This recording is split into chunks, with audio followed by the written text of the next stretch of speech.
Starting lesson in 3, 2, 1. Okay, here's the deal. Let's learn!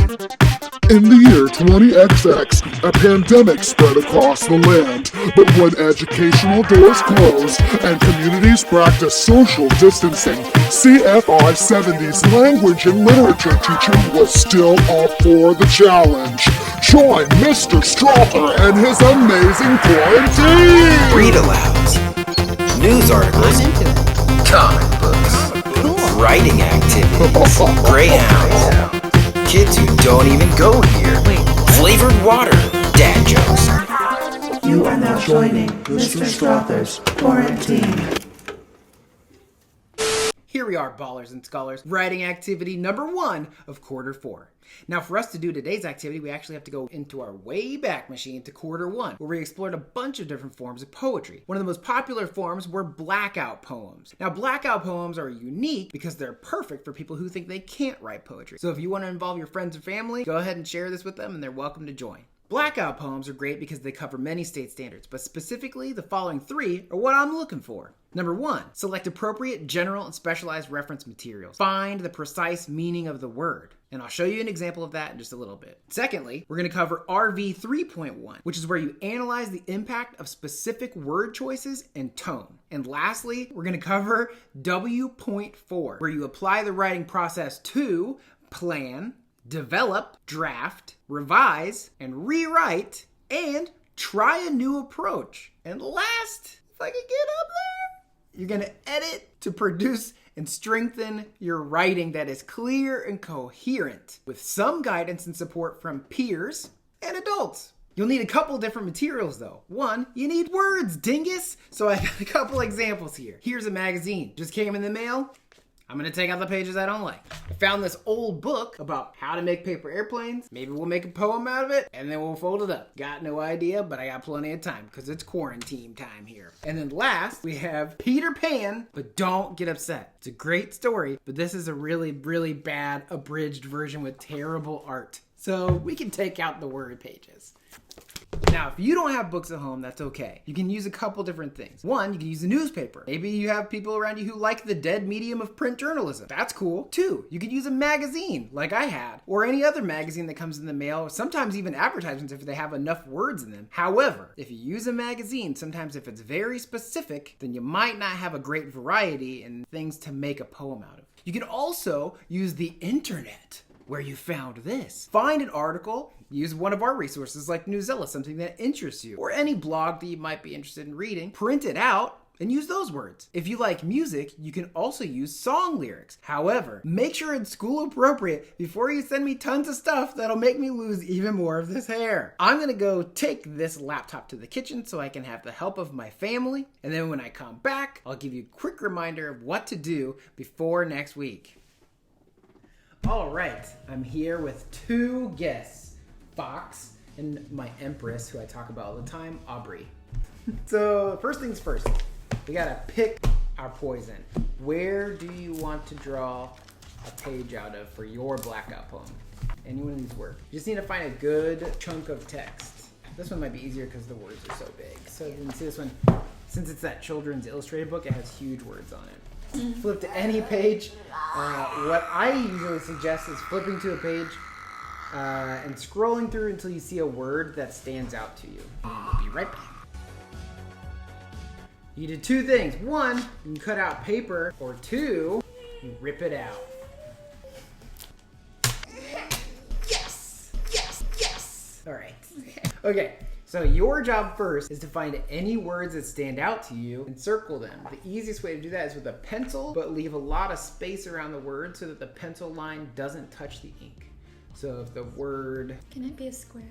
Yeah, you can do a square, you can do an underline, whatever works for you, as long as you are highlighting that word without drawing over it. Okay. Can it be 2 words together? Yeah, you can absolutely use phrases. You don't want to use a whole line or a whole sentence, but 2 words are usually perfect. Sometimes it helps if you get stuck to read the writing backwards. So if you start at the last word and work your way back, then you lose the original meaning, so you don't get distracted by what's in the sentence and you pay attention to the words instead of the sentences and phrases. So if I read this part of the article backwards, I would say around, me, following, pet, cute, a, have, and you just keep going until you see words that stand out to you. Like for that, I would say following is interesting, cute is interesting, pet is interesting, and you keep going up. But I do see some words in here that I don't understand. So you can use a dictionary, you can use a parent or a peer, or you can use another appropriate digital resource. Alexa, what does the word sphere mean? That works. Okay, as soon as you have all your words picked out, the next thing you need to do is take all these words and see if you can make sense of them. So if I read this from top to bottom, if you don't mind, it says loving, weekly, light, flickering, faint, forever, teardrops, whispered weekly. So while some of these things make sense already, some things you might want to use a word from the top or a word from the bottom, or see if any of these words in any combination could make a unique sentence. So let's do that now. Okay, now that you have all the words that seem to make sense together and you can put them in any order, you have a couple options. First, you can simply black everything else out so that those words have their own meaning standing alone. One thing that I suggest is to take your pencil and draw 2 lines from each word that you want to connect, almost like you were digging out a pathway. That way, as you start coloring in the background and everything around those words, you can make sure people follow the words with their eyes in the order that you want them to go. Pay attention to the words that you're choosing because those words together might be better with less. One common mistake is that people leave way too many words in there. Brevity is power. The less you have, the stronger your poem is, and the more people would pay attention to those words. Now, if you like the path that it's in, like Aubrey did, or if you do make your own path and you've got those solid lines down, not 1 but 2, so you know which space to leave white, you just need to make sure that you're on a solid surface so that you don't get ink or crayon or marker or whatever your medium of choice is all over the place, because then I'll get in trouble and I'm a baller on a budget and I can't replace that expensive furniture. So in this case, we're going to use permanent markers since we have some already, but if you don't have permanent markers, then you can just start coloring in literally everything that is not the words you chose. If you don't have permanent markers, you can use sometimes ink pens if it's a small enough amount of text, or you can use anything else around that you find that works for you. So for example, when I was looking in our little art supply closet, I found this black piece of paper. So in this case, you could actually take scissors with parents' permission and guidance, and you can cut out parts of the paper if you have any black construction paper around, and you can use that to block out parts of your article. So you could even cut this up into little pieces and glue it on top. You don't even have to use permanent markers. I know those aren't always commonly found. In fact, I even found some charcoal. When I was younger, I used to use India ink, which is an incredibly black ink, to play around with splattering things like that too. If you really want to get weird and you have paint, you could even try putting down some tape to make sure it doesn't get wet and then putting paint all around it too. But once you go through and you trace out those pencil lines not touching the words, you really start to see the poem pop out. At that point, it's just up to you. Do you want to color in the rest black? Or do you want to draw an image and use other colors? If you screwed up, it's okay. Just get another page and you can keep going. In our house, I'm only allowed to use certain materials because I tend to destroy and take things away. So I have to use the right markers. On mine, I just started choosing words and I accidentally did pen over the word that I was really excited about, the word fascinating. So if that happens to you, don't give up, it's okay. Sometimes you can still make it work. And if you need a word that doesn't exist, like I needed the word 8 to make sense of my words, I just found the word gate and took out the G. Boom. You didn't tell me that. Ooh. Sorry.